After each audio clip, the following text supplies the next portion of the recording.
अभ्यास सीरीज का तीसरा क्लास होगा। ठीक है, आज फिर से हम लोग मॉडर्न हिस्ट्री में ये चैप्टर नंबर 4 है, उसी के प्रश्नों को देखेंगे। तो चलिए आज 50 नंबर प्रश्न से शुरू करते हैं, क्योंकि 49 नंबर प्रश्न तक इससे पहले के क्लास में प्रश्न हो चुके हैं। ठीक है, तो चलिए देखेंगे। तृतीय अंगल मराठा युद्ध जुड़ा हुआ है। ठीक है, the third Anglo Maratha war associated with, किससे जुड़ा हुआ है? सर जॉन शोर से जुड़ा हुआ है, लॉर्ड हेस्टिंग्स से जुड़ा हुआ है। ठीक है, ध्यान में रखना, लॉर्ड वेलेस्ली से जुड़ा हुआ है, फिर लॉर्ड कॉर्नवालिस से जुड़ा हुआ है। किससे जुड़ा हुआ है तो क्या बताएंगे? तो लॉर्ड हेस्टिंग्स से जुड़ा हुआ है। किससे जुड़ा हुआ है? तो आपका तीसरा अंगल मराठा युद्ध में कौन था? ब्रिटिश, ध्यान में रखेंगे तो लॉर्ड हेस्टिंग्स था। ठीक है, चलिए आप देखेंगे, बाजीराव द्वितीय की दी जाने वाली पेंशन नाना साहब को दिए जाने हेतु पैरवी करने के लिए कोर्ट ऑफ डायरेक्टर के साथ लंदन कौन गया था? बहुत सुंदर प्रश्न, ध्यान में रखिएगा।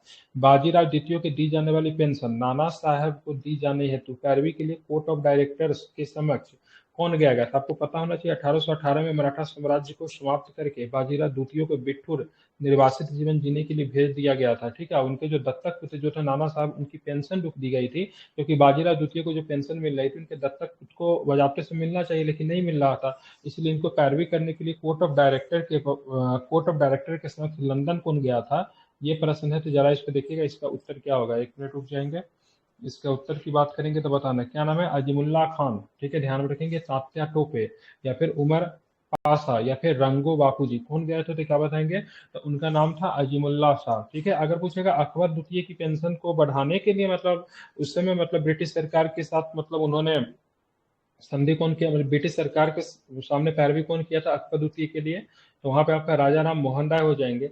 लेकिन यहाँ पे क्या बात हो रही है? यहाँ पे बात हो रही है बाजीराव द्वितीय। ठीक है, बाजीराव द्वितीय को दी जाने वाली पेंशन नाना साहब को दिए जाने हेतु पैरवी करने के लिए, ठीक है, कोर्ट ऑफ डायरेक्टर के समक्ष लंदन अजीमुल्ला खान गए थे। अजीमुल्ला खान नाना साहब के प्रधान सलाहकार थे। क्या नाम थे?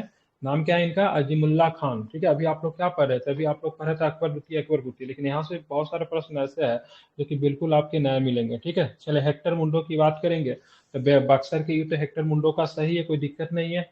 कोई दिक्कत है क्या? सही है ना? कब हुई थी बक्सर की युद्ध? स्मॉल डेट के साथ बनाइएगा। बक्सर का युद्ध कब हुई थी? 1764 तो सबको पता है, इसमें स्मॉल डेट क्या है? अक्टूबर में है ना, 22 अक्टूबर। ठीक है, लॉर्ड हेस्टिंग्स की बात करेंगे तो आंगल नेपाल युद्ध। ठीक है, ये भी सही है, कोई दिक्कत नहीं है। ठीक है, लॉर्ड हेस्टिंग्स आंगल नेपाल युद्ध की बात करेंगे तो यहाँ पर आपको लॉर्ड हेस्टिंग्स ही था, कोई दिक्कत नहीं है। ब्लेजली की बात करेंगे तो चतुर्थ सहायक युद्ध। ठीक है, ध्यान में रखेंगे, ये भी आपका सही है, कोई दिक्कत नहीं है। जबकि लॉर्ड कॉर्नवालिस की बात करेंगे तो तृतीय अंकल मराठा युद्ध में कॉर्नवालिस नहीं था।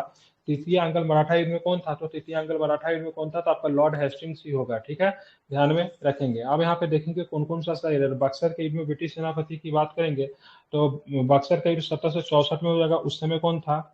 तो उस समय आपको ध्यान में रखिएगा, उस समय बक्सर के युद्ध में लीड जो कर रहा था हेक्टर मुंडो कर रहा था, इसमें कोई दो राय नहीं है। लेकिन गवर्नर की बात करेंगे तो बेंसिन टाट था। ठीक है, ध्यान में रखेंगे, बेंसिन टाट था। ठीक है, ध्यान में रखना। अब यहाँ पे देखेंगे दूसरा नंबर पे चतुर्थांगल मैसूर, जिसमें टीपू मारा जाता है, 1799 में होता। उस समय कौन था? तो बेलेजली था, ध्यान में इसको रखना है। अब प्रथम अंगल मराठा युद्ध के समय बात करेंगे, जो कि 75 से 82 के दौरान कौन था होता है, तो ध्यान रखिए इसमें कौन था? प्रथम अंगल मराठा युद्ध के समय 85 तक तो आपको हेस्टिंग ही था, ये आपको ध्यान में रखना है। ठीक है, प्रथम अंगल मराठा युद्ध शालाबाई की संधि से समाप्त होती है, जो कि 1882 में शालाबाई की संधि, सॉरी 1782 में शालाबाई की संधि होती है। ठीक है, द्वितीय अंगल मराठा युद्ध की बात करेंगे तो इसमें कौन था? ब्लेजली था। ठीक है, तृतीय अंगल मराठा युद्ध की बात करेंगे तो इसमें लॉर्ड हेस्टिंग था। और अंगल नेपाल युद्ध की बात करेंगे, जो कि 1814 से लेकर 16 के मध्य होता है, इसमें कौन था? लॉर्ड हेस्टिंग था। और अंगल नेपाल युद्ध में कौन सी संधि होती है? तो सुगौली की संधि होती है, जो कि 1816 में होती है। ठीक है, अब आगे का क्वेश्चन देखेंगे, निम्नलिखित में से कौन से युग में सुमेलित है? ठीक है, 67 से लेकर 69 तक प्रथम अंगल मराठा युद्ध। ठीक है, 90 से लेकर 92 तक अगर बात करेंगे तो तृतीय अंगल मराठा युद्ध। ठीक है, 24 से लेकर 56 तक बात करेंगे तो बर्मा युद्ध। ठीक है, 45 से 46 की बात करेंगे तो द्वितीय सिख अंगल युद्ध। नीचे दिए गए कथनों का चयन करके बताना कौन सा सही है। ठीक है, इसका सही की बात करेंगे तो ध्यान में रखेंगे, इसका दूसरा और तीसरा की बात करेंगे सही है। मतलब बात करेंगे यहाँ पे 90 से 92 के बाद तृतीय अंगल मराठा युद्ध सही है। ठीक है, 1824 से 26 तक बात करेंगे तो प्रथम अंगल बर्मा युद्ध सही है। ठीक है, 2 एंड 3 स्टेटमेंट की बात करेंगे सही। तो गलती क्या है? तो प्रथम अंगल मराठा युद्ध का समय काल यहाँ पे गलत दिया हुआ है। प्रथम अंगल मराठा युद्ध की समय काल की बात करेंगे तो 1775 से, ठीक है, 82 तक होगा। अब प्रथम अंगल मराठा युद्ध के दौरान कौन सी संधि होती है? तो शालाबाई की संधि होती है। ठीक है, ये तृतीय आंग्ल मैसूर युद्ध की बात करेंगे तो समय काल 90 से 92 बिल्कुल सही, कोई दिक्कत नहीं है। ये प्रथम आंग्ल बर्मा युद्ध की बात करेंगे तो 24 से लेकर 26 तक होती है, ठीक है। 26 में जाके एक संधि होती है जिसको बोलते हैं यांडवू की संधि। वो कौन सी संधि बोलती है? 1826 में होती है, आई थिंक, यांडवू की संधि। एक बार चेक कर लीजिएगा, लेकिन मुझे वही याद आ रहा है। द्वितीय आंग्ल सिख युद्ध की बात करेंगे तो ये गलत है। द्वितीय आंग्ल सिख युद्ध की समय काल हम लोग देखेंगे, आई थिंक इसका द्वितीय आंग्ल सिख युद्ध का समय काल 1845-46, ठीक है, 46 के बाद होगा, ठीक है। अब यहाँ पे देख लेते हैं प्रथम आंग्ल मराठा युद्ध की बात करेंगे 75 से लेकर 82 तक होता है, ठीक है। प्रथम आंग्ल मराठा युद्ध का आरंभ की बात करेंगे तो सूरत की संधि से होता है और सालाबाई की संधि से समाप्त हो जाता है, ठीक है। ध्यान में रखना कब होता है? 7 मार्च 1775 के साथ हुआ। महाजी सिंधिया के प्रयासों से 17 मई 1782 को मराठों के बीच सालाबाई की संधि से इस युद्ध का क्या होता? समाप्त होता। प्रश्न ऐसे भी पूछे जाएंगे, कौन सा युद्ध सूरत की संधि से समाप्त हुआ और सालाबाई की संधि से, सॉरी, सूरत की संधि से प्रारंभ हुआ और सालाबाई की संधि से मतलब क्या होता? समाप्त हो जाता। तो प्रथम आंग्ल मराठा युद्ध, ठीक है। यह भी प्रश्न पूछा जाएगा सालाबाई संधि में किस मराठा सरदार का बहुत बड़ा योगदान था, उसका ध्यान रखें, महादजी सिंधिया, ठीक है, ध्यान में रखेंगे। अब दूसरा प्रश्न हम लोग देखते हैं, इसी का क्या है दूसरा प्रश्न था। दूसरा प्रश्न चला आप लोग देखिए, ठीक है। आप देखें तृतीय आंग्ल मराठा युद्ध कब से कब तक लड़ा गया? तो 90 से लेकर 92 तक लड़ा गया, ठीक है।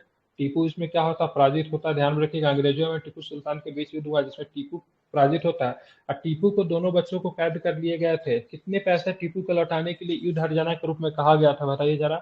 2 करोड़, 3 करोड़, 4 करोड़, 5 करोड़, कितने रुपए टीपू को बोला गया आप युद्ध हर्जाना के तौर पर इतने पैसा लौटाओगे? ठीक है, राशि कितनी है? 2 करोड़। नहीं, 2 करोड़ नहीं है। और कोई आदमी? 5 भी नहीं है। 3 होगा था। 3 करोड़। 3 करोड़ रुपया है, ठीक है। कितना करोड़ रुपया है ये बोले थे, इसको ध्यान में रखने के लिए सब लोग इसको 2 करोड़ लगाकर आते। 3 करोड़ रुपया बोला गया था टीपू को देने के लिए, नहीं देने पर उसको दोनों बच्चे को कैद किया गया था, ठीक है। अब आते प्रथम आंग्ल बर्मा युद्ध की बात करेंगे, ठीक है। हाँ, 1824 से 26 में होती है, सही मैंने बताया था। यांडवू की संधि कब होती है? यांडवू की संधि से युद्ध जो होता है, ठीक है, ध्यान में रखेंगे, 1826 में समाप्त हो जाती है। और द्वितीय आंग्ल सिख युद्ध की बात करेंगे तो चिलियावाला के युद्ध से मतलब पराजय के, इसमें 2-3 युद्ध होती है, ठीक है। इसमें से मुख्यतः आपका रामनगर, चिलियावाला एवं गुजरात का युद्ध है, ठीक है, ध्यान में रखेंगे, ठीक है। तीनों युद्ध में क्या होता है? सिख पूरी तरीके से मतलब पराजित होते हैं। 1849 में आप देखोगे तो सिख साम्राज्य को मतलब क्या किया जाता है? समाप्त कर दिया जाता है, ठीक है। और राजा दलीप सिंह को, ठीक है, निर्वासित जीवन जीने के लिए, हालांकि बच्चे होते हैं उनको महारानी के पास भेज दिया जाता है, ब्रिटिश महारानी के पास भेज दिया जाता है।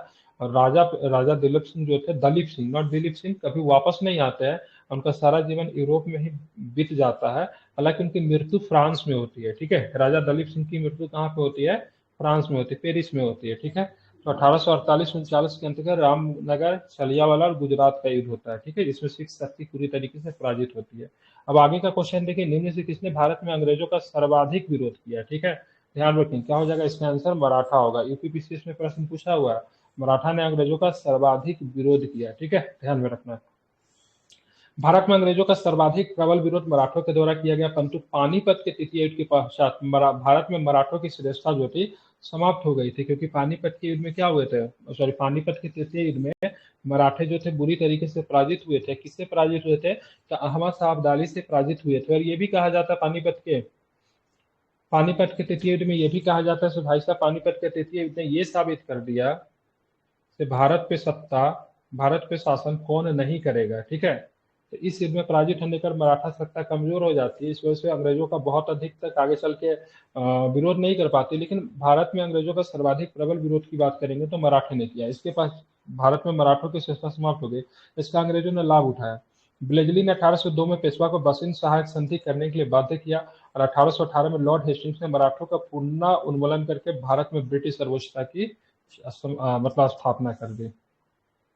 रंजीत सिंह किस मिसल से आते थे? बता देंगे किस मिसल से आते थे रंजीत सिंह, ठीक है। कौन सा मिसल थे? बिल्कुल ठीक है, ध्यान रखें, शुकर चकिया मिसल से आते थे, ठीक है, ध्यान में रखना है। अब यहाँ पे देखेंगे शुकर चकिया मिसल की वंशावली हम लोग थोड़ा देख लेते हैं, ठीक है। तो रंजीत सिंह की बात करेंगे तो शुकर चकिया मिसल से संबंधित है, ठीक है। वंशावली के देखेंगे सबसे पहले बुद्ध सिंह, ठीक है, फिर है निग सिंह, फिर है चरत सिंह, ठीक है, ध्यान रखें। चरत सिंह की बात करेंगे तो इसको एक तरह से देखेंगे तो संस्थापक माना जाता है, ठीक है। चरत सिंह के बाद महासिंह आते हैं। अब महासंघ के ही पुत्र जो थे रंजीत सिंह थे, ठीक है। तो चरत सिंह के बाद कौन आएंगे? महासिंह।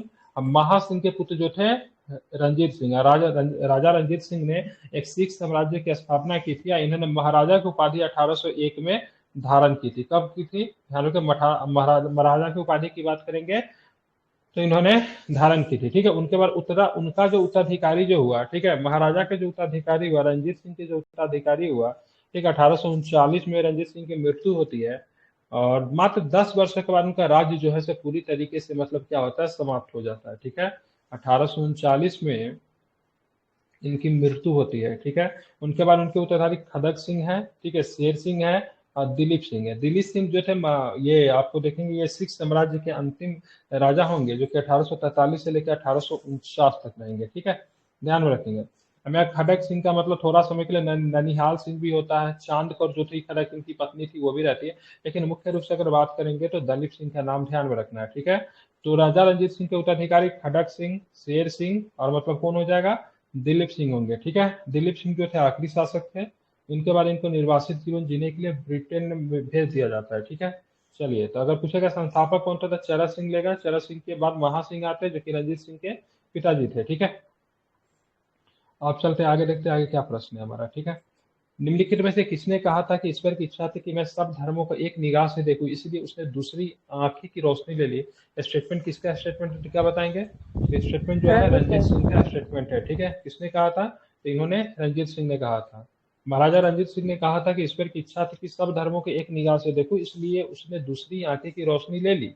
ठीक है, महाराजा रंजीत सिंह का जन्म 13 नवंबर 1870 को कहाँ पे, गुजरावाला में हुआ था। कहाँ पे हुआ था? गुजरावाला लाहौर के पास में पड़ता है। ठीक है, या पाकिस्तान का हिस्सा हो गया, यहाँ पे इनका जन्म हुआ था। इनके दादा की बात करें, इनके दादा जो थे चेरा सिंह जो थे, जो कि शुक्र शकिया मिसल के वेद नेता थे, संस्थापक भी माने जाते हैं। ठीक है, इनके पिता का नाम क्या था? तो इनके पिता का नाम महासिंह था। रंजीत सिंह ने 4 प्रांत में, ठीक है, ध्यान रखेंगे, कश्मीर, मुल्तान, पेशावर, लाहौर में विभाजित था, जो सूबे कहलाते थे। मतलब अगर पूछे जाएगा इनके कितने प्रांत में इनके राज्य विभाजित थे, तो 4 गो प्रांत थे। कश्मीर था, मुल्तान था, पेशावर था और क्या था, पेशावर था और लाहौर था। अगर पूछेगा इनकी राजधानी क्या थी, तो उनकी दोनों राजधानी थी। अगर पूछेगा इनकी प्रशासनिक राजधानी कहाँ थी, तो इनकी प्रशासनिक राजधानी लाहौर थी। अगर आपसे पूछा जाए इनकी धार्मिक राजधानी कहाँ थी, तो इनकी धार्मिक राजधानी अमृतसर थी। ठीक है, चलिए, अब यहाँ पे देखेंगे रंजीत सिंह किस राज्य से सम्मिलित, रंजीत सिंह के राज्य में सम्मिलित था। क्या सम्मिलित था? दिल्ली, मरकान, काबुल या फिर श्रीनगर, क्या सम्मिलित था? तो श्रीनगर सम्मिलित था। हमने बोला ना भाई 4 राज्य थे, कश्मीर था, मुल्तान था, पेशावर था, लाहौर था। ठीक है, रणजीत सिंह का वित्त मंत्री का नाम क्या था? गुलाब सिंह था, दीनानाथ था, हरे सिंह नालवा था या फिर सावनमल था? क्या नाम था? तो ध्यान रखेंगे, आपका वित्त मंत्री का नाम दीनानाथ था। क्या नाम था आपका वित्त मंत्री का नाम? दीनानाथ था। ठीक है, रणजीत सिंह का वित्त मंत्री दीनानाथ था। फकीर अजीमुद्दीन उनका विदेश मंत्री था। पूछा जाता है क्वेश्चन। ठीक है, रणजीत सिंह के संदर्भ में निम्नलिखित कथनों पर विचार करें। ठीक है, तो उनका वित्त मंत्री का नाम दीनानाथ था। फकीर अजीमुद्दीन की बात करेंगे, उनका विदेश मंत्री था। ठीक है, रंजीत सिंह की विशेष आदर्श सेना को क्या बोलते थे? फौज एक खास कहते थे। इसका गठन 1822 में, ठीक है, जनरल वंतुरा तथा अलाहाड के द्वारा किया गया था। ठीक है, तो फौज एक खास की बात करेंगे तो रंजीत सिंह के लिए एक विशेष आदर्श सेना थी। इसका गठन की बात करेंगे तो जनरल वंतुरा और अलाहाड के द्वारा किया गया था। ठीक है, इलाही बख्श, ठीक है, इलाही बख्श उनके तोप खाने का कार्यवाह था। ठीक है, तो ध्यान में रखिए इनका शासनकाल जो था थोड़ा सा, ठीक है, धार्मिक समन्वय का काल माना जाता है, क्योंकि हिंदू मुस्लिम सभी का इनके सेना में मतलब प्रतिनिधित्व था। बड़े बड़े उच्च पद पे मुसलमान भी थे, जैसे इनका विदेश मंत्री जो था वो भी मुसलमान था। तोप खाना बहुत ही महत्वपूर्ण होता है। ठीक है, अगर कोई राजा अगर तोप खाना का किसी को प्रधान बना रहा है तो समझिए उससे बहुत ज्यादा विश्वास करता है। ठीक है, क्योंकि तोप खाना युद्ध में सबसे अधिक प्रमुख भूमिका निभाती थी दैट टाइम। आज भी तोप खाना बहुत, अभी भी तोपे जो होते हैं बहुत महत्वपूर्ण भूमिका निभाती है युद्ध में, आज भी उतना ही प्रासंगिक है। ठीक है, तो उस समय इनका जो तोपखाना जो था उसका जो प्रधान जो था, ठीक है, क्या नाम था उसका? इलाही बख्श। ठीक है, अगर पूछेगा वित्त मंत्री कौन था तो दीनानाथ हो जाएंगे। अगर फकीर अजीमुद्दीन की बात करेंगे तो उनका विदेश मंत्री था। सिख के 12 राज्यों को क्या कहा जाता था? सिख के जो 12 राज्य थे, ठीक है, आप देखेंगे सिख के जो अंतिम जो गुरु जो थे, ठीक है, वो 10वें गुरु थे। उनके बाद गुरु पद को समाप्त कर दिया गया। तो उनके बाद आप देखोगे सिख जो था आगे चल के मिसलों में विभक्त हो जाता है। ठीक है, किसमें विभक्त हो जाता है? मिस्र में विभक्त हो जाता है। मिसलों की संख्या कितनी थी? तो 12 मिसल थे। कितने मिसल थे? 12 मिसल थे। अब 12 मिसल में बहुत सारा मिसल था, हमको उतना नहीं जानना है, ठीक है, ध्यान रखेंगे। वो शुकर चकिया ध्यान में रखना है कि कुछ शुकर चकिया से कौन आते थे, तो रंजीत सिंह आते थे, ठीक है। बाकी ये सब बकवास है, ठीक है। चलिए अब हम लोग आगे चलेंगे और आगे देखेंगे और क्या प्रश्न है। तो आप देखोगे इससे प्रश्न आएगी, हाँ, महाराजा रंजीत सिंह के राज्य की राजधानी कहाँ थी। तो ध्यान में रखिएगा यहाँ पे, ठीक है, अमृतसर भी दिया हुआ है और लाहौर भी दिया हुआ है, लेकिन आपसे सीधे राज्य की राजधानी पूछा है तो आप लाहौर ही करोगे। लेकिन अगर पूछ देगा तो इसकी धार्मिक राजधानी कहाँ थी, तो आप अमृतसर करना, ठीक है। लेकिन राजधानी का मतलब होता है एडमिनिस्ट्रेशन कहाँ से चलती है, प्रशासन कहाँ से चलती है, तो डेट मीन्स इसका आंसर क्या होगा, लाहौर होगा, ठीक है। अगर दोनों ऑप्शन में रहे तो भी ध्यान में रखिएगा। सिखों के सुकरचकिया मिस्र से संबंधित महाराजा रंजीत सिंह का राज्य पंजाब से लाहौर तक विस्तृत था। महाराजा रंजीत सिंह की राजनीतिक राजधानी लाहौर थी तथा धार्मिक राजधानी की बात करेंगे अमृतसर थी। राजा रंजीत सिंह ने लाहौर में अदालत आला की भी स्थापना की थी, ठीक है। राजा रंजीत सिंह ने किस स्थान पर अदालत आला की स्थापना की थी। अदालत आला एक तरह का जनता दरबार था, जहाँ पे राजा जो था मतलब क्या होता था, लोगों का फरियाद सुनता था। इसकी स्थापना लाहौर में की गई थी, ठीक है। कहाँ पे की गई थी, ठीक है, कहाँ पे की गई थी, इसकी लाहौर में इसकी स्थापना की गई थी। अदालत आला की स्थापना कहाँ पे की गई थी, लाहौर में की गई थी। रंजीत सिंह ने सुप्रसिद्ध कोहिनूर हीरा किससे प्राप्त किया था, ठीक है, किससे प्राप्त किया था, किससे प्राप्त किया था, सर। ठीक है, तो शाह शुजा से प्राप्त किया था। शाह शुजा जो था अहमद शाह अब्दाली का वंशज था, पोता था, ठीक है। अहमद शाह अब्दाली का पोता जो था शाह शुजा था, ठीक है। अहमद शाह अब्दाली का संबंध कहीं ना कहीं से नादिर शाह से था। नादिर शाह का उत्तराधिकारी अहमद शाह अब्दाली, अहमद शाह अब्दाली का उत्तराधिकारी जो था शाह शुजा होता है, ठीक है, उसका पोता था। इसके पास था क्या था, इसके पास जो था क्या था आपका कोहनूर हीरा था। अब बाद में रंजीत सिंह जब से सहायता जब मांगती है, ठीक है, और शाह शुजा का जब मदद जब रंजीत सिंह जब करते हैं तो प्रसन्न होकर शाह शुजा जो था ये अपना हीरा जो था, ठीक है, कोहनूर हीरा, वो रंजीत सिंह को दे देता है, ठीक है। लेकिन 1849 में जब दलीप सिंह जब सत्ता से बाहर जाते हैं तो ये पूर्ण रूप से सिख साम्राज्य से उठ के आखिरी रूप से ब्रिटेन में चला जाता है, ठीक है। तो अहमद शाह अब्दाली के पश्चात उसका पुत्र शाह शुजा काबुल की गद्दी पर बैठा, लेकिन उसके भाई शाह महमूद ने शक्तिशाली बरकजई सरदारों की सहायता से उसे 1809 में विस्थापित करके स्वयं कश्मीर एवं पेशावर पर अधिकार कर लिया और शाह शुजा को कैद भी कर लेता है, ठीक है। शाह शुजा ने काबुल का राज्य पुनः प्राप्त करने के लिए रंजीत सिंह से सहायता मांगी और इसी अवसर पर उसने रंजीत सिंह को मतलब क्या किया, तो कोहनूर हीरा की मतलब भेंट कर दी, ठीक है। तो आपको ध्यान में रखना है ये आपके जो ये शाह शुजा जो थे ये किसके वंशज थे, तो अहमद शाह अब्दाली के वंशज थे। अहमद शाह अब्दाली को अफगानिस्तान में बड़ा सम्मान के साथ याद किया जाता है, ठीक है। जैसे हमारे यहाँ शिवाजी को कैसे याद करते हैं, तो हमारे लिए कुछ भी हो, हमारे लिए तो ये लुटेरा ही है, लेकिन अफगानिस्तान में जाओगे तो अहमद शाह अब्दाली का बड़ा सम्मान है, क्योंकि अफगानिस्तान का यूनिफिकेशन किया था। यूनिफिकेशन समझते हैं ना, एकीकरण किया था, मतलब अफगानिस्तान को देश बनाने का श्रेय अहमद शाह अब्दाली को जाता है। तो अहमद शाह अब्दाली का दुर्रे दुरानी भी कहते थे, युग की मोती भी कहते थे, ठीक है। ये पानीपत के तिथि युद्ध में मराठों का बहुत अधिक कत्लेआम किया, लगभग 30,000 के आसपास मराठों की हत्या की थी, ठीक है। अब चलते हैं अमृतसर की संधि के बारे में, इमली कथनों पर विचार करेंगे, ठीक है। अमृतसर की संधि सबसे पहले किस कब होती है, तो ध्यान में रखिएगा अमृतसर की संधि होती है 1809 में होती है। अगर पूछेगा अमृतसर की संधि किसकी किसके बीच में हुई, तो Maratha empire sorry Sikh empire versus British empire, ठीक है। और अमृतसर की संधि में कौन सा ब्रिटिश था, तो इसमें चार्ल्स मेटकॉफ था। हालांकि चार्ल्स मेटकॉफ उस समय वायसराय या फिर गवर्नर वगैरह कुछ नहीं था, ठीक है, गवर्नर वगैरह नहीं था, आगे चलता। लेकिन अमृतसर की संधि, ठीक है, ब्रिटिश इंपायर के बिहाफ पे चार्ल्स मेटकॉफ ने ही की थी। इस संधि के द्वारा पंजाब और ब्रिटिश भारत के कुछ के बीच सतलज सीमा के रूप में निर्धारित किया गया, ठीक है। अगर पूछेगा इस संधि के बीच में कौन से नदी को सीमा बनाया गया, तो पंजाब और ब्रिटिश भारत के बीच में सतलज नदी को सीमा बनाया गया, से दोनों तरफ अपना अपना राज्य रहेगा, ठीक है। इस संधि के बाद महाराजा रंजीत सिंह जम्मू मुल्तान और कश्मीर को अपना अधिकार क्षेत्र में मिला लेने में समर्थ है। उपायुक्त में से कौन सा कथन की बात करेंगे सही है, तो ध्यान में रखना इसका दोनों के दोनों स्टेटमेंट की बात करेंगे सही है, ठीक है। अंग्रेजों और विरोधी सिख राज्यों के भय के कारण रणजीत सिंह ने 25 अप्रैल 1809 को, ठीक है, लॉर्ड मिंटो के दूत चार्ल्स मेटकॉफ से अमृतसर की संधि की, ठीक है। अगर पूछेगा इस समय गवर्नर कौन था, ध्यान में रखिएगा लॉर्ड मिंटो, ठीक है, ध्यान में रखेंगे कौन थे, तो लॉर्ड मिंटो इस समय क्या थे, गवर्नर थे। लेकिन उनके बिहाफ पे अमृतसर की संधि किसने की, तो चार्ल्स मेटकॉफ ने की। चार्ल्स मेटकॉफ ही आगे चल के गवर्नर बनता है, लेकिन फिलहाल आपका नाम यही पे ध्यान में रखना है। इस संधि के द्वारा पंजाब और ब्रिटिश भारत के बीच में किस नदी को सीमा बनाया गया, तो क्या बताएंगे, कौन सी नदी को सीमा के रूप में चुना गया, तो सतलज नदी को क्या बनाया गया, सीमा बनाया गया, ठीक है। ध्यान रखें नदी के पूर्वी तट पर रंजीत सिंह ने राज्य विस्तार न करने का वादा किया और संधि के पश्चात रंजीत सिंह ने जम्मू मुल्तान और कश्मीर को अपने अधिकार क्षेत्र में मिला लिया। ठीक है। महाराजा रणजीत सिंह के उत्तराधिकारी कौन थे? तो खड़ग सिंह थे, ठीक है, ध्यान में रखिएगा। और अंतिम उत्तराधिकारी की बात करेंगे तो खड़ग सिंह कौन हो जाएंगे, क्या नाम है उनका? दलीप सिंह, ठीक है। हाँ, दलित, ठीक है। आप देखेंगे अमृतसर की संधि किनके किनके बीच में हुई? तो आसान प्रश्न है, अंग्रेजों और रंजीत सिंह के मध्य होता है, ठीक है, ध्यान में रखेंगे। महाराजा रणजीत सिंह के उत्तराधिकारी कौन थे? तो ध्यान में रखेंगे खड़ग सिंह जो थे महाराजा रणजीत सिंह के क्या थे? उत्तराधिकारी थे। द्वितीय सिख युद्ध में निर्णायक युद्ध किस स्थान पे हुआ? ठीक है, तो ध्यान में रखिएगा द्वितीय सिख युद्ध में निर्णायक युद्ध की बात करेंगे किस स्थान पे हुआ? तो गुजरात के स्थान पे द्वितीय सिख युद्ध में क्या होता है? तो निर्णायक मतलब क्या होता है? ध्यान में रखेंगे, क्या होता है निर्णायक मतलब?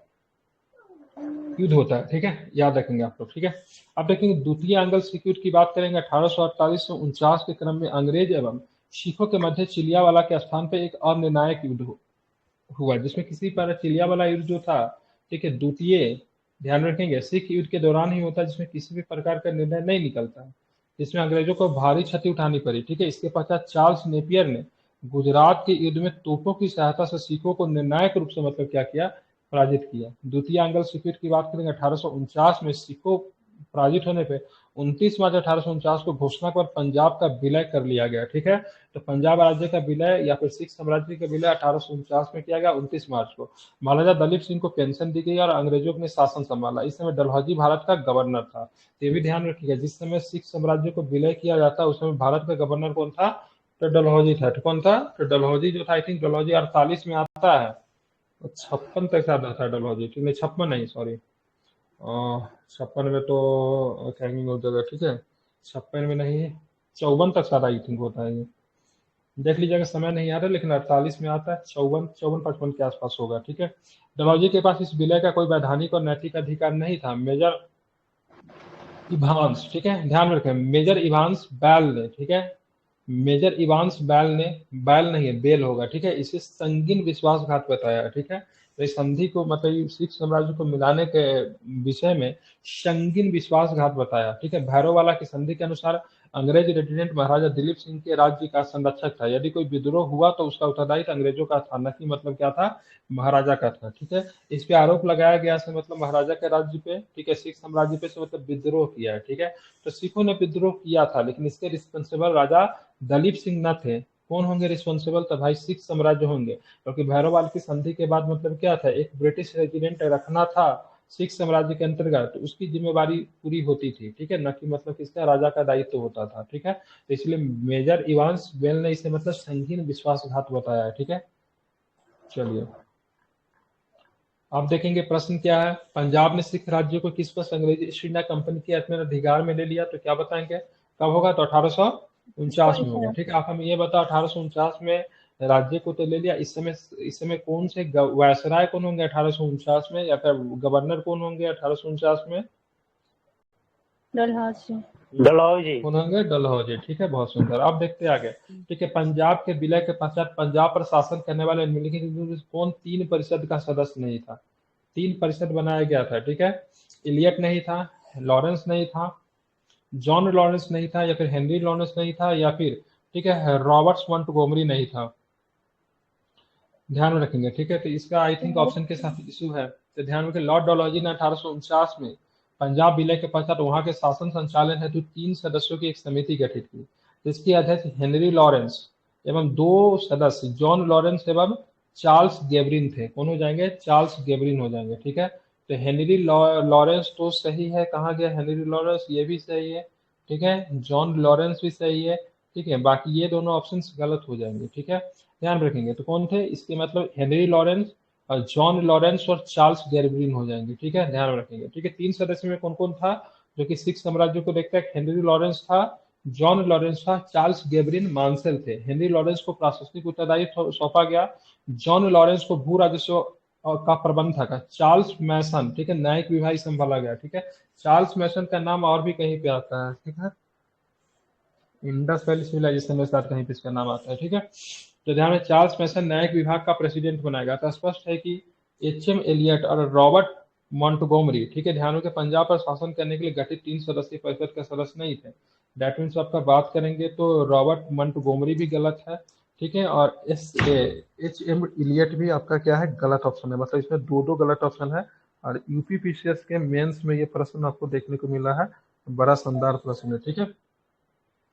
चलिए, तो कौन कौन शामिल था, तो ध्यान में रखिएगा, सर हेनरी लॉरेंस शामिल थे, जॉन लॉरेंस शामिल थे, चार्ल्स गेवरिन शामिल थे, जिसमें अध्यक्ष कौन था, जो हेनरी लॉरेंस अध्यक्ष था, क्योंकि प्रशासनिक दायित्व की जिम्मेवारी किसकी थी, तो हेनरी लॉरेंस की थी। और लॉरेंस की जेन लॉरेंस के पास कौन था, तो जेन लॉरेंस जो था भू राजस्व को संभाल रहा था।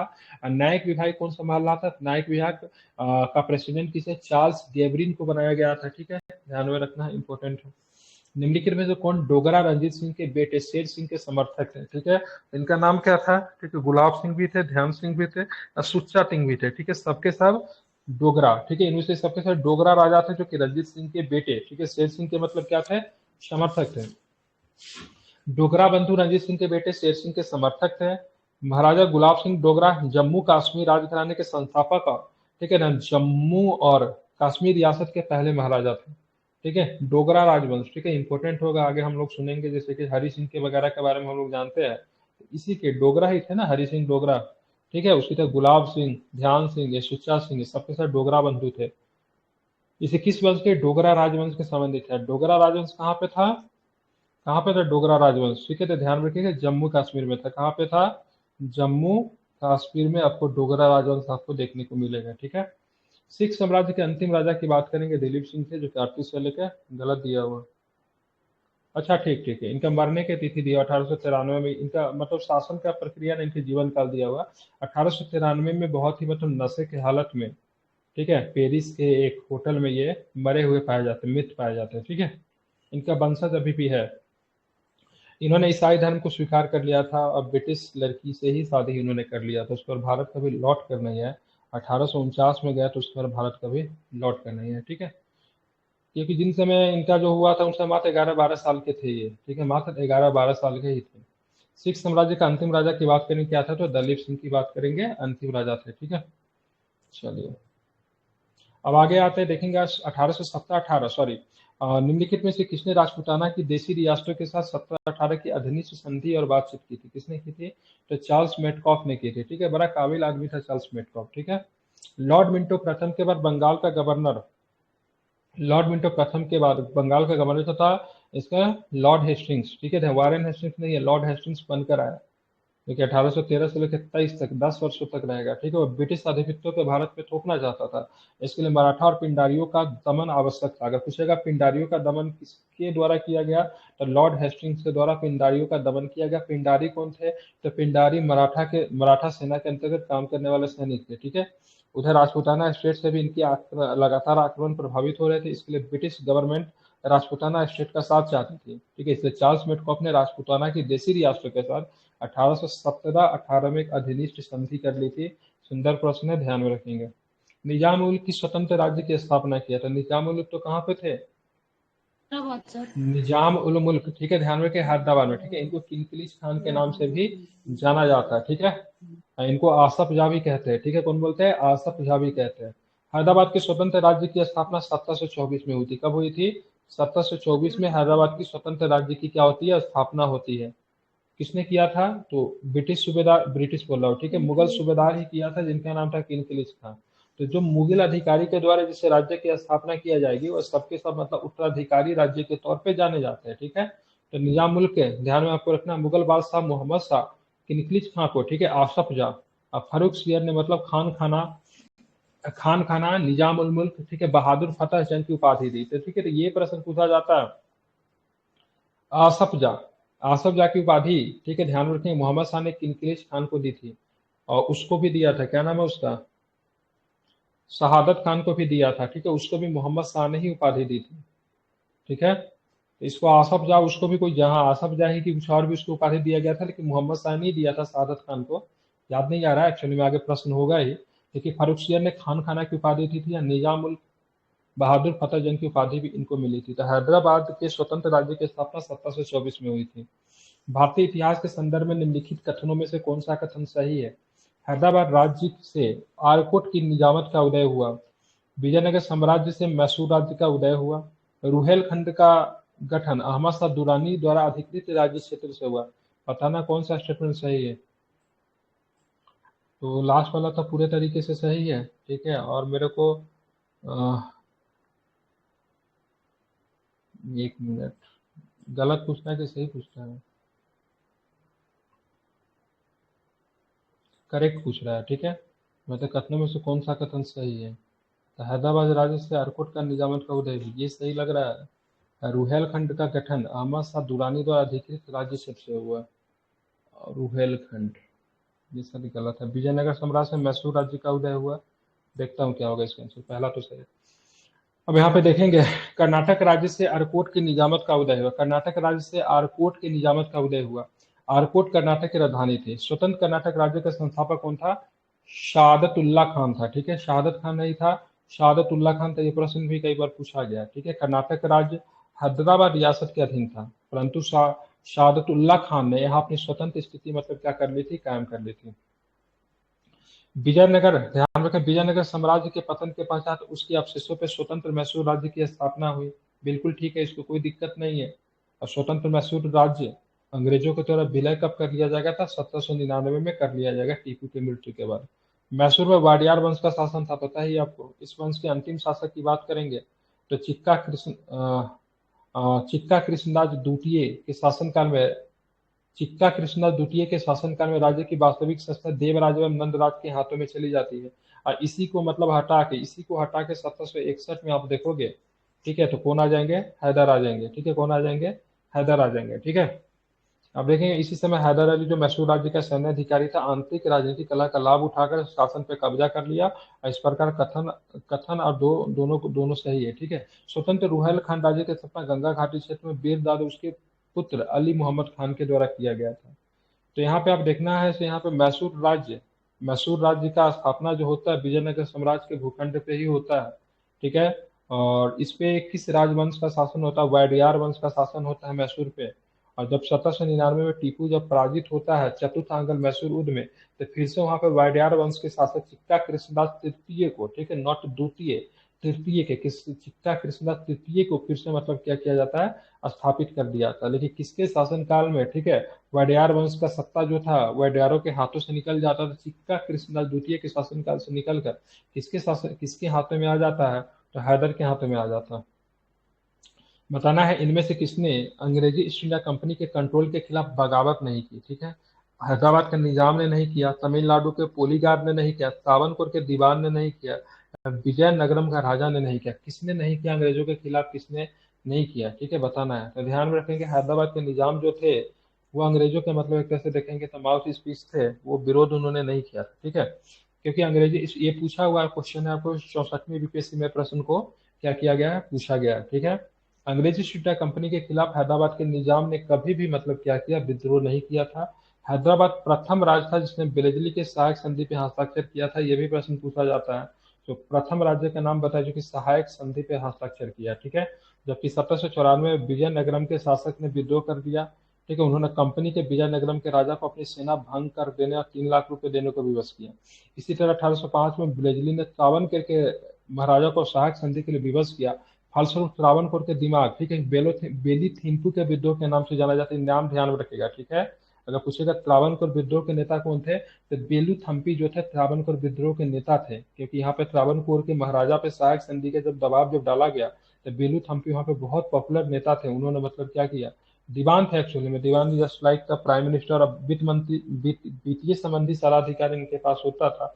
तो राजा के बाद मतलब सबसे शक्तिशाली जो था दीवान ही माना जाता था, ठीक है।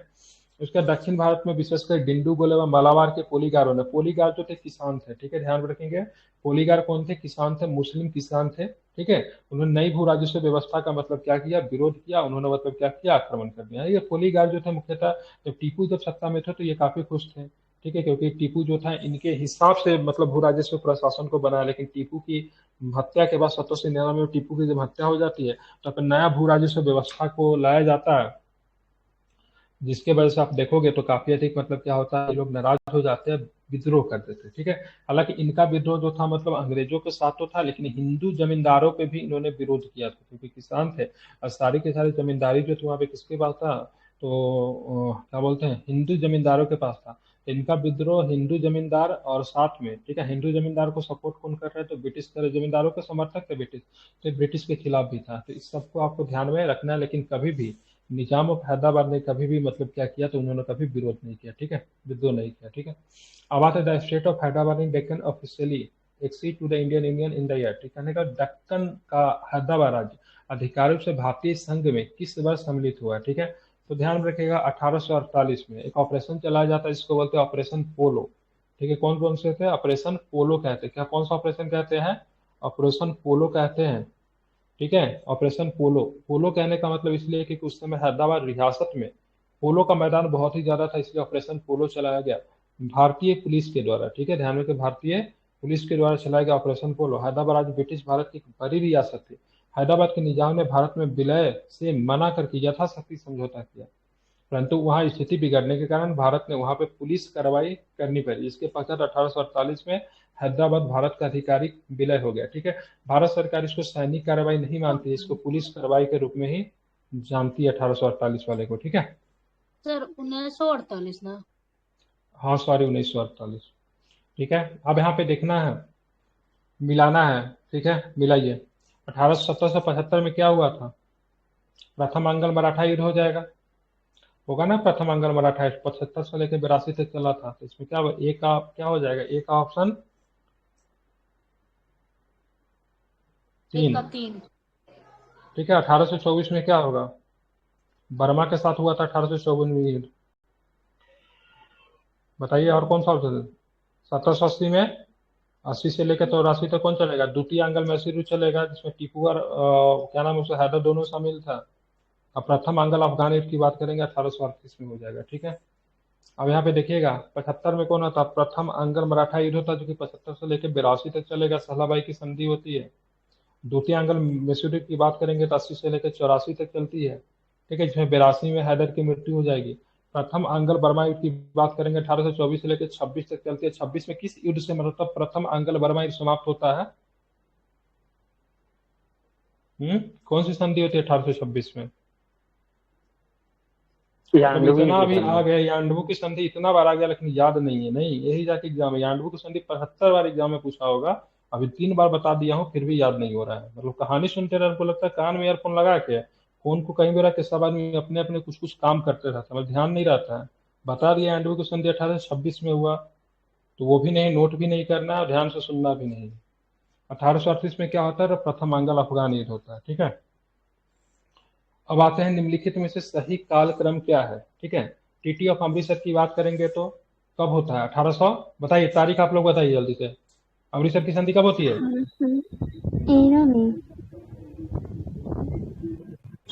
1809 में। अमृतसर की संधि 1809। 1809। अच्छा, चतुर्थ अंगल मैसूर युद्ध 1799। 1799। लाहौर की संधि? लाहौर की संधि 1846। 1846। ईस्ट इंडिया मेवाड़ की संधि? ईस्ट इंडिया मेवाड़ की संधि होता है हेस्टिंग के शासनकाल में होता है, 1815-16 के आसपास होगा, ठीक है। मिलाइए, 18 दिया हो ना, बोले हेस्टिंग के शासनकाल में होता है, ठीक है। अब यहाँ पर एक चतुर्थ अंकल में 1799 सबसे पहले अमृतसर की संधि 1809 में, ईस्ट इंडिया की मेवाड़ की संधि जो थे हेस्टिंग से लॉर्ड हेस्टिंग के शासनकाल में होता है, 1818 में होता है। लाहौर की संधि कब होता है? 1838 में होता है, ठीक है, 1846 में होता है। सबसे पहले कौन हो जाएगा? सबसे पहले चतुर्थांगल मैसूर युद्ध, दूसरा नंबर पे कौन होगा? अमृतसर की संधि, और तीसरा नंबर पे कौन होगा? ईस्ट इंडिया की मेवाड़ की साथ संधि। लाहौर की संधि की बात करेंगे कब होगा? तो 46 में होगा, ठीक है। चलिए अब यहाँ पे चलते आगे, ठीक है। अब आगे चलेंगे, निम्नलिखित में से किस युद्ध के दौरान फौज के ठिकान सरहद की रक्षा करना धावा बोलने के लिए सामरिक स्थल के रूप में प्रयोग करने के लिए पहाड़ी हिल स्टेशन के रूप में शिमला की स्थापना की गई थी, ठीक है। तो शिमला की स्थापना किस युद्ध में की गई थी? जगह से तो पता भी चल जाएगा, बर्मा युद्ध होगा, गोरखा युद्ध होगा, अफगान युद्ध होगा, फिर मराठा युद्ध होगा, दिमाग लगाइए। गोरखा युद्ध। हाँ बिल्कुल ठीक है, शिमला की बात करेंगे तो गोरखा युद्ध होगा, ठीक है। गोरखा राज्य जो था आज का नेपाली राज्य था, ठीक है। अंगल नेपाली युद्ध जो कि 1814 से लेकर 1816 में तक चलता है, किस युद्ध से, ठीक है, ये समाप्त हो जाता है? अंगल नेपाली युद्ध की बात करें किस युद्ध से समाप्त हो जाता है? और किस संधि से समाप्त होता है? सॉरी, किस संधि से समाप्त होता है? सुगौली की संधि से, ठीक है, जिसे गोरखा युद्ध भी कहा जाता है। अंग्रेजी कंपनी तथा गोरखा राज्य आज के नेपाल के बीच में लड़ा गया। युद्ध का अंत की बात करेंगे 1816 में सुगौली की संधि से होता है, और शिमला का विकास एक पहाड़ी स्टेशन के रूप में 1819 में इसी के दौरान मतलब किया गया था, ठीक है। अब बताइए सगौली की संधि में ईस्ट इंडिया कंपनी की ओर से कौन हस्ताक्षर किया था, बताइए। बड़ा अपमानजनक संधि था, बताइए कौन था। कर्नल थॉमसन था, कर्नल पेरिस ब्राडशॉ था, जनरल डेविड ऑक्टरलोनी था, भाई कर्नल मैकलिट था। ध्यान में रखें कौन हो जाएगा, तो कर्नल पेरिस ब्रैडशो था, ठीक है। लेफ्टिनेंट कर्नल जो था पेरिस ब्रैडशो था, मतलब उधर से जो था बहुत ही मतलब एक तरह से उधर समझिए तो उधर से एक तरह से शासक ही था, इधर से मतलब लेफ्टिनेंट कर्नल था। वह संधि हमेशा बराबर वालों के साथ में होती है, इसलिए इसको अपमानजनक संधि माना गया। तो कि आमने सामने जो संधि जो हुई थी, मतलब इधर से गवर्नर वगैरह होना चाहिए लेकिन कोई नहीं था, कि लेफ्टिनेंट टाइप का ऑफिसर था, ठीक है। जो कि 4 मार्च 1816 को अनुमोदित सुगौली की संधि से अंग्ल नेपाल युद्ध की समाप्ति हुई। नेपाल की उस संधि पर, ठीक है, राजगुरु गजराज मिश्र, ठीक है, राजगुरु जो थे गजराज मिश्र और कंपनी को से लेफ्टिनेंट कर्नल, ठीक है, पेरिस ब्रैडशो ने हस्ताक्षर किया, ठीक है। और वीर सिंह थापा जो था, वीर सिंह थापा की कोई थापा ही जो है सो युद्ध में मतलब वो नेपाल की तरफ से मतलब लड़ रहा था, ठीक है, सेना नायक था, ठीक है, वीर सिंह थापा ही शायद उसका नाम था। क्या नाम था, गजराज मिश्र, जो कि राजगुरु थे। और साथ में लेफ्टिनेंट कर्नल कौन थे, पेरिस ब्रैडशो ने मतलब इस मतलब संधि पे क्या किया, हस्ताक्षर किया। सुगौली जो है सो अभी आपका पूर्वी चंपारण में पड़ता है, ठीक है। पानीपत के तृतीय युद्ध में अहमद शाह अब्दाली ने इब्राहिम लोदी को पराजित किया। कहा सर उत्तराखंड उत्तराखंड में ना काली नदी के आसपास वाला ये सगौली वाला जो चर्चा में था, तो ये सुगौली का संधि जो उत्तराखंड। था एक जगह पे थोड़ी ना होता है, जहां जहाँ पे नेपाल और ब्रिटिश इंपायर की सीमा लगती थी सब जगह पे। हाँ हाँ आपका तिब्बत के आसपास विवाद हुआ था, उत्तराखंड के आसपास हुआ था, बिहार में हुआ था। तो सुगौली की अच्छा संधि किया जाएगा, लेकिन संधि के प्रभाव सभी जगहों पे रहा जहाँ पे ब्रिटिश इंपायर और मतलब नेपाल साम्राज्य की सीमा लगती थी, ठीक है। अच्छा, ठीक। चलिए, पानीपत के तृतीय युद्ध में थर्ड बैटल ऑफ पानीपत में अहमद शाह अब्दाली ने इब्राहिम लोदी को पराजित किया। नहीं, गलत है ये, क्योंकि पानीपत जी के सर, तृतीय युद्ध में अहमद शाह अब्दाली ने मराठा किसे, के बीच मराठों हुआ को था। पराजित किया था। तृतीय आंगल मैसूर युद्ध में टीपू सुल्तान की हार हुई थी, ठीक है, तृतीय आंगल मैसूर चौथा युद्ध में में नहीं टीपू हारा हुआ था। था। सर नहीं, चौथा तृतीय में आंगल में, अरे तीसरा में भी टीपू पराजित हुआ था, चौथा में तो मारा ही गया, चौथा का तो कोई हारा कोई जीता नहीं, टीपू तो तृतीय में मारा गया। मृत्यु हो गई। हाँ, तृतीय तृतीय में मृत्यु नहीं हुई, तृतीय में हाँ टीपू पराजित हुआ, चौथा में मारा गया। हाँ तो वहाँ प्लासी के युद्ध में नवाब सिराजदौला की पराजय के लिए मीर जाफर ने अंग्रेजों से मिलकर षड्यंत्र किया, ठीक है। तो दो और तीन स्टेटमेंट की बात करें, क्या है, केवल 3 सही है। 2 3 सही है। ऑप्शन अच्छा में मृत्यु केवल लिखा हुआ, अच्छा मृत्यु अच्छा थोड़े अच्छा, हुआ, अच्छा यहाँ पे पराजय हुआ था, फोर्थ में मृत्यु था।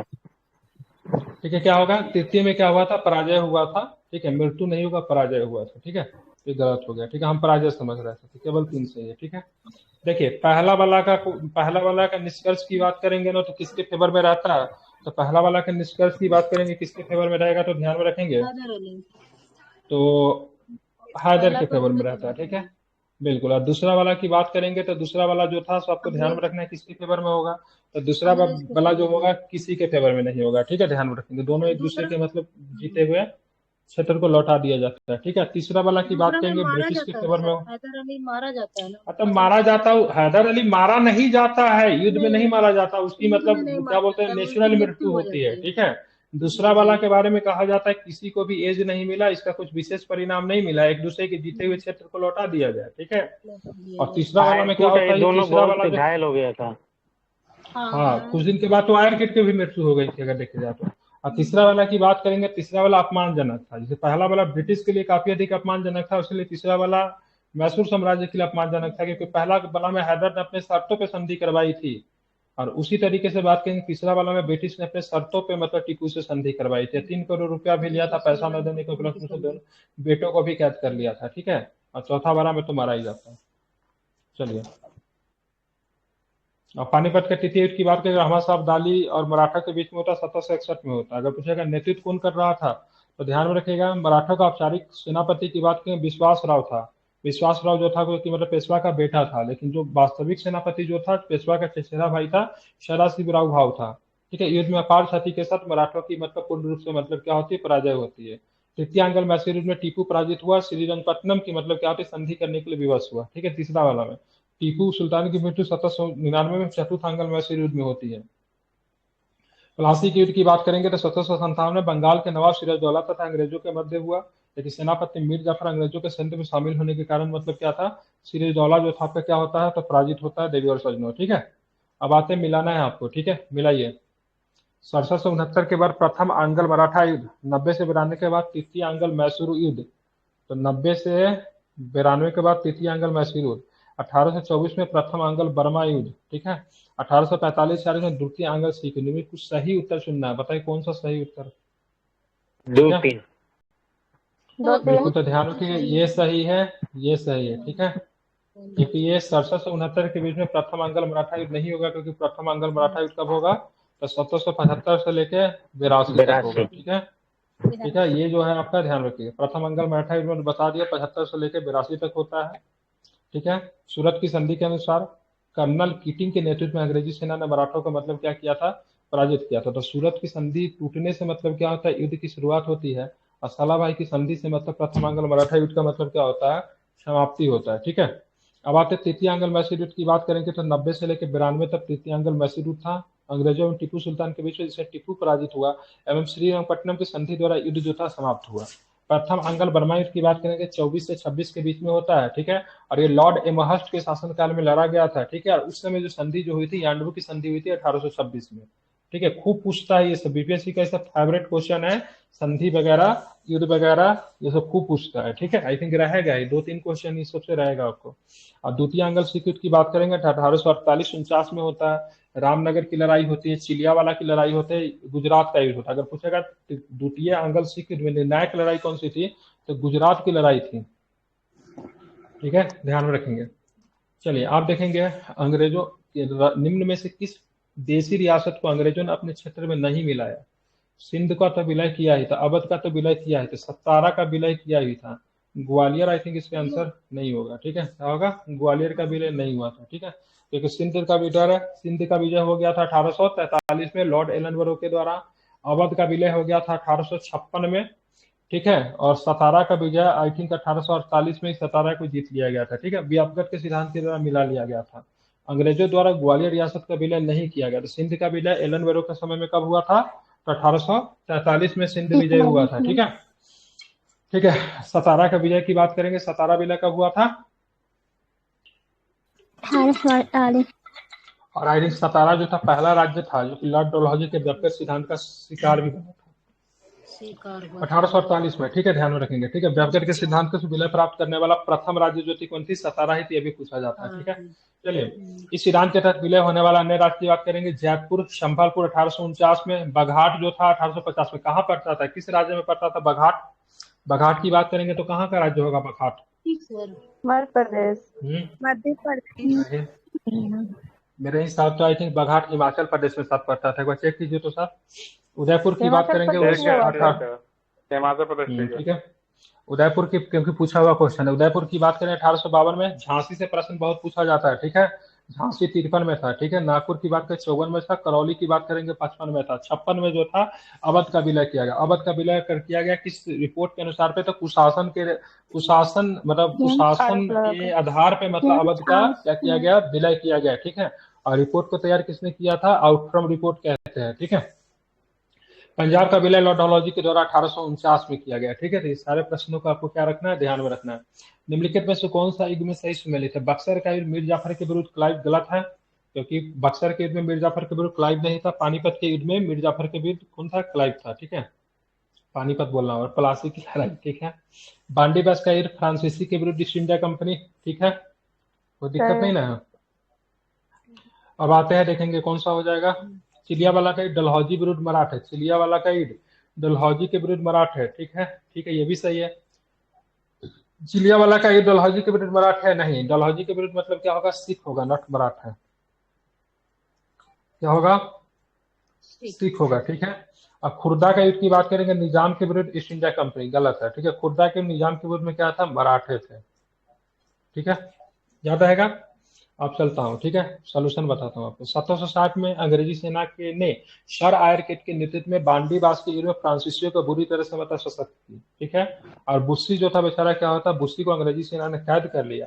अब बुस्सी के आधार पे मतलब फ्रांसीसियों से मतलब अंग्रेजी ब्रिटिश ईस्ट इंडिया कंपनी ने क्या किया, तो उन्होंने मतलब क्या किया, संधि किया, ठीक है, बुस्सी को बंधक बना के, और पांडिचेरी छीन लिया तथा जिंजी और माही पर अंग्रेजों का कब्जा हो गया। बांडीबास का युद्ध की बात करें, फ्रांसीसियों के लिए निर्णायक युद्ध था, कोई दो राय नहीं है इसमें। बक्सर के 1764 में एक और मुगल सम्राट शाह आलम द्वितीय, अवध का नवाब शुजाउद्दौला तथा मीर कासिम थे। दूसरी ओर अंग्रेजी सेना का नेतृत्व कैप्टन मुनरो कर रहा था, ठीक है, 1764 में हुई थी। इसमें क्या होता, ब्रिटिश सेना की जीत होती, काफी निर्णायक जीत, मानी जाती है, क्योंकि इसी युद्ध ने भारतीयों की हथेली पे दास्ता शब्द जो थे लिख दिए थे। ठीक है, इनका शासन लगभग 300 वर्षों तक रहेगा। ठीक है, जिसे स्वतंत्रता संग्राम प्राप्त करने के बाद भी मिटाया जा सका। ठीक है, 1795 में खुर्दा की युद्ध पेशवा माधवराव निजाम को हराया था। ठीक है, मतलब मराठा वर्सेस निजाम थे, पेशवा का युद्ध, सॉरी खुर्दा का युद्ध। कब हुआ था खुर्दा का युद्ध, क्या बताएंगे? माइक बंद कीजिए जहां से आवाज आ रही है। 1795 में हुई थी। कब हुई थी खुर्दा का युद्ध? 1795। जबकि चिलियावाला के युद्ध की बात करें, अंग्रेजों और सिख के मध्य लड़ा गया था। गवर्नर तो उस समय डलहई हो जाएगा। कब होगा चिलियावाला का युद्ध? 1749 में।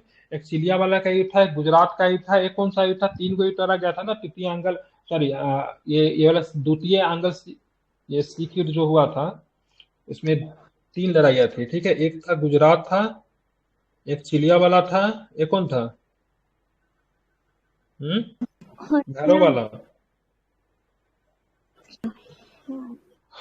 3 लड़ाई था आई थिंक, एक तो बता दे रहा हूँ इसमें। ठीक है, हाँ, रामनगर हो जाएगा। क्या हो जाएगा? रामनगर हो जाएगा, गुजरात हो जाएगा, चिलियावाला हो जाएगा। तो गुजरात का युद्ध जो था निर्णायक था। ठीक है, चिलियावाला के युद्ध में कोई परिणाम नहीं निकला, लेकिन ब्रिटिशों को बहुत अधिक नुकसान हुआ था। ठीक है, रामनगर का युद्ध जो था, सॉरी गुजरात का युद्ध जो था निर्णायक था।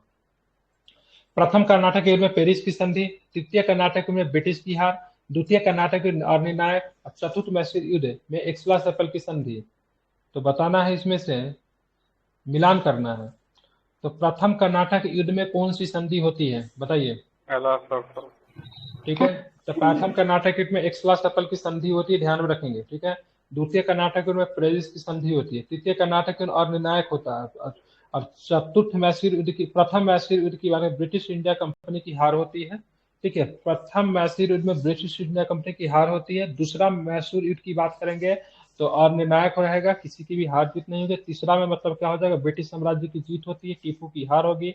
और चौथा मैसूर युद्ध में टीपू मारा जाएगा। ठीक है, तो प्रथम कर्नाटक युद्ध 46 से लेकर 48 चलेगा, एक्सला-सेपल की संधि से समाप्त होता है। दूसरा कर्नाटक युद्ध की बात करेंगे 58 से लेकर 63 तक होगा।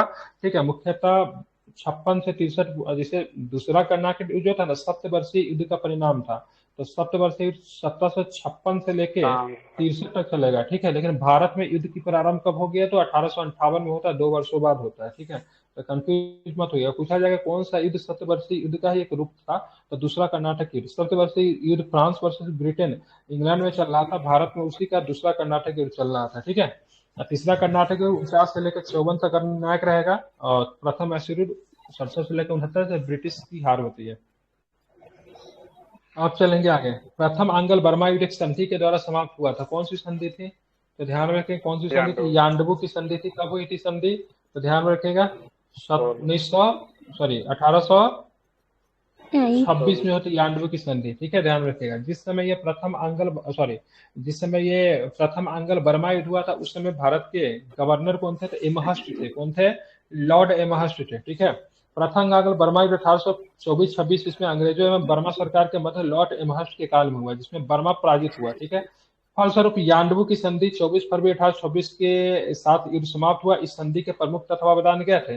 अंग्रेजों के अराकान और, ठीक है, अराकान और एनेसिरम प्रदेश मिले। ठीक है, अराकान, ठीक है, ध्यान में रखेंगे। ठीक है, बर्मा को अपनी राजधानी पे एक अंग्रेज रेजिडेंट रखना स्वीकार किया गया।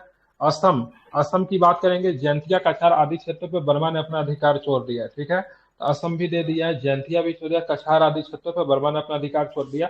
इसीलिए ये क्षेत्र आज आप भारत में दिखने को मिल रहा है। लेकिन अगर थिंक यांडबू की संधि नहीं होती तो असम बला होगा, जयंतिया हिल, खासी हिल्स हो गया, तो हो सकता है अभी बर्मा के क्षेत्र में आपको देखने को मिलते। ठीक है, निम्नलिखित में से कौन सा एक यांडबू की संधि 1826 में, सलाबाई की संधि 1782 में तथा गंडकम की संधि 1879 में सर्वनिष्ठ है? मतलब ये संधि में कॉमन क्या है? ठीक है, तो मतलब which among the following is common on the treaty of Yandabo, treaty of Salbai और ट्रीटी ऑफ गंडमक? ठीक है, तो सबसे पहले ट्रीटी ऑफ यांडबू की बात करेंगे 1826 में, ट्रीटी ऑफ सलाबाई की बात करेंगे 1782 में, या गंडमक की संधि जो थी कब थी? तो 1879 में हुई थी। ठीक है, इन सब में क्या था? असम में इन संधियों द्वारा विभिन्न भारतीय शक्तियों को ब्रिटिश को हराने का गठजोड़ बनाया। ठीक है, इन संधियों ने दक्षिण एशियाई शक्तियों को नियंत्रित करने में ब्रिटिश को समर्थन किया। इन संधियों ने विदेश में भारतीय संस्कृति और प्रसार को आगे बढ़ाया। इन संधियों ने दक्षिण एशिया में व्यापार को संदर्भित करने के लिए जरूरी मतलब बढ़ावा दिया। ठीक है, तो बोल रहा है इनमें क्या था? तो ध्यान रखिए, इसका ऑप्शन लिया बी, ठीक है। इन संधियों ने दक्षिण एशियाई शक्तियों को नियंत्रित करने के लिए ब्रिटिश को मतलब क्या किया, समर्थन किया। मतलब ब्रिटिश के ध्यान से अगर देखा जाए तो संधि काफी महत्वपूर्ण थी। सलाबाई की संधि 82 में, प्रथम आंग्ल मराठा युद्ध 75 से 82 के पश्चात किया गया, यार्डू की संधि 1826 में, द्वितीय आंग्ल अफगान युद्ध के पश्चात गंडवम की संधि 1879 में की गई। ठीक है, तो प्रथम आंग्ल बर्मा युद्ध 1826 में कौन सा संधि होता है, यांडवू की संधि। ठीक है, द्वितीय आंग्ल अफगान युद्ध के बाद कौन सी संधि होता है, गंडमक की संधि होता है। ठीक है, इन सभी संधियों ने दक्षिण एशियाई शक्तियों को नियंत्रित करने में ब्रिटिश को समर्थन किया। इन संधियों ने ब्रिटिश शक्ति एवं प्रभाव का मतलब क्या किया था, विस्तार भी किया था। ठीक है, तो ये भी आप ध्यान में रख सकते हैं। अब आते आगे, आप देखेंगे यहाँ पे तृतीय कर्नाटक युद्ध, ठीक है, द्वितीय मैसूर युद्ध, प्रथम मराठा युद्ध, ठीक है, प्रथम आंग्ल सिख युद्ध। ये तो प्रथम आंग्ल मराठा युद्ध कौन सा युद्ध, सलाबाई हो जाएगा। ठीक है, तीसरा वाला में पेरिस की संधि हो जाएगा। इधर क्या, तृतीय कर्नाटक युद्ध, पेरिस की संधि। ठीक है, तृतीय मैसूर युद्ध में बात करेंगे तो श्रीरंगपट्टनम की संधि, और प्रथम में क्या हो जाएगा, ये लाहौर का युद्ध हो, लाहौर का संधि हो जाएगी। ठीक है, तो तृतीय कर्नाटक युद्ध में पेरिस की संधि होती है 1763 में। ठीक है, द्वितीय मैसूर युद्ध में श्रीरंगपट्टनम की संधि होती है, श्रीरंगपट्टनम की संधि होती है तृतीय मैसूर युद्ध में। ठीक है, आप चलेंगे यहाँ पे ध्यान में रखेंगे, प्रथम मराठा युद्ध में सलाबाई की संधि, या प्रथम आंग्ल सिख युद्ध में बात करेंगे लाहौर की संधि। देखिए, बक्सर के युद्ध की बात करेंगे 1764 में, सही है।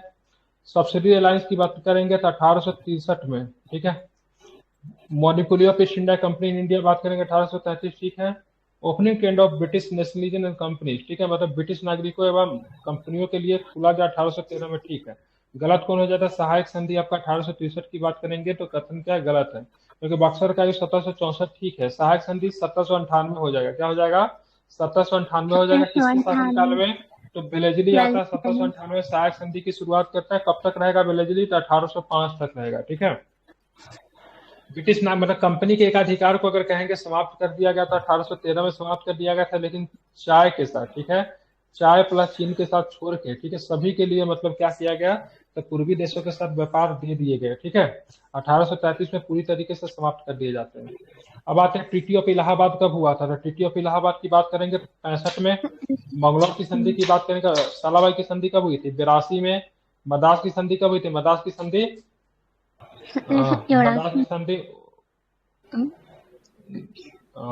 ये मरासी मंगलौर की संधि 1700, ये दूसरा वाला में कौन सी संधि हुआ था, दूसरे आंग्ल मैसूर युद्ध में मैंगलोर ही होगा ना। हाँ ठीक है, इलाहाबाद की संधि की बात करेंगे 1765 में, मैंगलोर की संधि 1784 में, सलाबाई की संधि की बात करेंगे 82 में, मद्रास की संधि जो होता है 69 में। ये फर्स्ट मैसूर युद्ध के दौरान हुआ था, प्रथम आंग्ल मैसूर युद्ध के दौरान। ये जो हुआ था कहाँ गया, ये मैंगलोर कहाँ पे गया, ये दूसरा सेकेंड वाला में हुआ था। ठीक है, तीसरा वाला में कौन होगा, तो श्रीरंगपट्टनम की संधि होगी। ठीक है, कौन सी होगी, श्रीरंगपट्टनम की संधि होती है। ठीक है, इलाहाबाद में तो 1765 है।